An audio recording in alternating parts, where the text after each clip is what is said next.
আসসালামু আলাইকুম। দেশ বিদেশ টিভি থেকে হুসেন বলছি, আমার চ্যানেলে সবাইকে স্বাগত।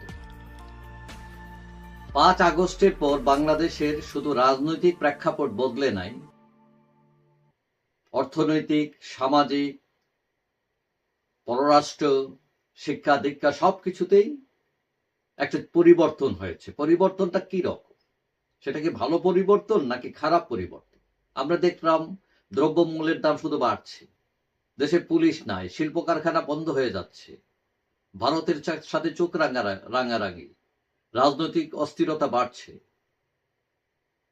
এখন এটা ছাড়াও চারিদিকেই সমস্যা।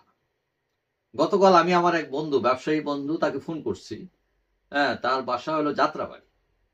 তো তাকে বলতেছিলাম যে যাত্রাবাড়ি তো অনেক মার দাঙ্গা হয়েছে, পুলিশে ৫ আগস্টের আগে অনেক লোক নিহত হয়েছে, এখানে কি অবস্থা? সে বলল ৫ তারিখের পরে এখন কোনো পুলিশই দেখা যায় না, মানে এরা থানা থেকে বের হয় না, কেউ টহল দেয় না, চাঁদাবাজরা তার ইচ্ছা মতো কাজ কারবার সারতেছে। এবং তার এক ছেলে ঢাকা বিশ্ববিদ্যালয়ে পড়ে, এবং সে বাসায় এসে বলতেছে যে ঠিক মতো ক্লাস হয় না। যে কেন ক্লাস হয় না? যে ক্লাসে শিক্ষক নেই ঠিক মতো। তো শিক্ষক গেল কোথায়? দেখা গেল যে বিশ্ববিদ্যালয়গুলোতে আওয়ামী লীগপন্থী শিক্ষক প্রচুর, এবং তারা কেউ কেউ ইচ্ছা করে আসেন না, এবং কেউ কেউকে আসতে দেওয়া হয় না, যার ফলে ক্ষতিগ্রস্ত হচ্ছে ছাত্ররা। এইদিকে যে স্কুলে বাচ্চাদের বই, এগুলো এখনো পৌঁছায়নি।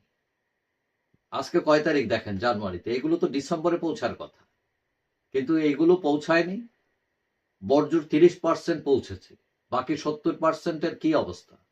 এবং শুনলাম সরকারের গোয়েন্দা সংস্থাগুলো বিভিন্ন প্রেসওয়ালাদেরকে চাপ দিচ্ছে, তারা কাজ করতে চায় না, প্রেসওয়ালারা এইসব কাজ, কিন্তু তাদেরকে চাপ দিয়ে মানে এত কাজ দিয়েছে যে মানে ২৪ ঘন্টা যদি তারা মেশিন ঘোরায়, তারপরও তার টার্গেটে যেতে পারবে না।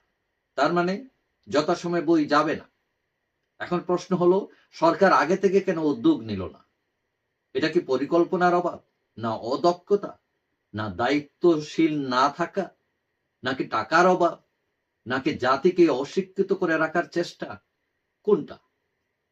এখন বই না পেলে বাচ্চারা পড়বে কি করে? এই প্রতিযোগিতার বিশ্বে টিকে থাকতে হলে এইভাবে পিছিয়ে পড়ে তো প্রতিযোগিতায় টিকতে পারবে না, নাকি পারবে? এদিকে হাজার হাজার ছাত্রলীগ কর্মী বেরোতে পারছে না, তাদের শিক্ষা জীবন নিয়ে উৎকণ্ঠা, অনিশ্চিত। পরিবারের লোকজন খুব টেনশনে আছে তাদের নিয়ে।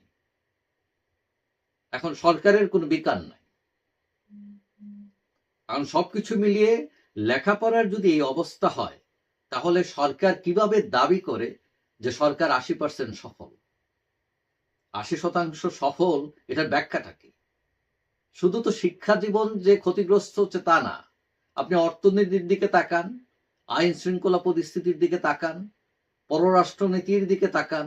একবার ভারত বাদ, একবার পাকিস্তান জিন্দাবাদ, আরেকবার চায়নার দিকে দৌড়াদৌড়ি, এদিকে ট্রাম্প আসতেছেন, সেটারও একটা ভয়। তারপরে রাজনৈতিক অস্থিরতা তো আছেই। এখন কোন সূচকে বাংলাদেশ এগিয়েছে আমাকে একটু বলেন আপনারা দয়া করে। হ্যাঁ, কিছু কিছু ক্ষেত্রে সরকার সফলতা দেখিয়েছে, এটা ঠিক, কিন্তু সার্বিক বিবেচনা যদি আপনি করেন, সরকার কোথায় দাঁড়িয়ে আছে আমাকে বলেন। এখন নতুন প্রজন্মকে অশিক্ষিত রেখে, বই না দিয়ে, শিক্ষক না দিয়ে, স্কুল কলেজে যেতে না দিয়ে জাতিকে আপনি দাঁড় করাবেন, নাকি নাকি জাতিকে ভেঙ্গে চুরমার করে দেবেন? পরিস্থিতি এখন সবকিছু এই যে ভালো ভালো মনে হয়, আসলেই কি ভালো কিনা? এখন সরকার চাইলে চাপাবাজি করতে পারে। আগের অনেক সরকার দেখছে খালি চাপাবাজি করে করে পরে দেখা যায় কিছুই না, যেই লাউ সেই কদু। এখন শেখ হাসিনা সরকারকে সরাইলেন আপনারা, ঠিক আছে। এখন বলতে পারেন না আমরা সময় কম পাচ্ছি, ৫ মাস সময় কিন্তু কম না। আপনি বই দিতে পারেন না, ৫ মাসেও এগুলো ছাপার ব্যবস্থা করতে পারেন না। কেমন কর্মদক্ষতা আপনাদের? আশা করি সরকার দ্রুত ব্যবস্থা নেবে, এবং যাতে এই সমস্যাগুলো কেটে জাতি দাঁড়াতে পারে, বাচ্চা কাচ্চারা লেখাপড়া করতে পারে। কারণ শিক্ষাকে বিপর্যস্ত করে ফেললে আগামীর ভবিষ্যৎ অনিশ্চিত, অন্ধকার। যাই হোক, সবাই ভালো থাকবেন। আশা করি দেখা হবে অন্য কোনো ভিডিওতে, ইনশাআল্লাহ। আল্লাহ হাফেজ।